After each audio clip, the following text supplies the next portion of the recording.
Surat cyber crime બ્રાન્ચની ટીમને મોટી સફળતા મળી છે। મની લોન્ડરિંગના કેસમાં ફસાવી ડિજિટલ અરેસ્ટ કરી ₹60,14,00,000 છેતરપિંડી કરનાર ગેંગના નાસ્તા ફરતા આરોપીને દબોચી લીધો છે। પોલીસે ભેસ્તાન વિસ્તારમાંથી ઝડપી પાડેલ પ્રતિક સતીશ શુક્લા સુરત કાપડ બજારમાં ડિજિટલ ડિઝાઇનિંગનું કામ કરે છે। ટેકનોલોજીમાં હોશિયાર આ યુવાને પોતાની કુશળતાનો ઉપયોગ સર્જનાત્મક કાર્યોને બદલે છેતરપિંડીમાં કર્યો। તેણે અગાઉ પકડાયેલા આરોપી પાસેથી માત્ર ₹6,000ના કમિશન પર આઈડીબીઆઈ બેંકનું ખાતું મેળવી સાયબર ઠગોને પૂરું પાડ્યું હતું। પોલીસ તપાસમાં એક જ ખાતામાં ₹24,81,000 શંકાસ્પદ વ્યવહારો મળી આવ્યા છે। વધુમાં આ ખાતું દેશના 5 રાજ્યોમાં છેતરપિંડી સાથે સંકળાયેલ હોવાનું સામન્વય પોર્ટલ પર નોંધાયું છે। પોલીસે આરોપીને કોર્ટમાં રજૂ કરી 2 દિવસના રિમાન્ડ મેળવ્યા છે।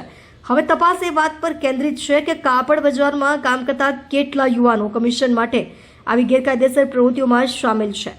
સાયબર સેલે યુવાનોને ગેરકાયદેસર નાણાકીય વ્યવહારોથી દૂર રહેવાની ચેતવણી આપી છે।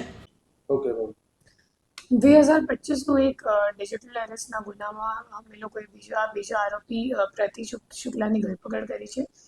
એ જે ડિજિટલ અરેસ્ટ છે એ 7 લાખનું હતો અને એમાંથી 1.5 લાખ રૂપિયા જે અકાઉન્ટમાં ગયા હતા એમને અગાઉ અમદાવાદથી ઝડપી પાડવામાં આવ્યો હતો।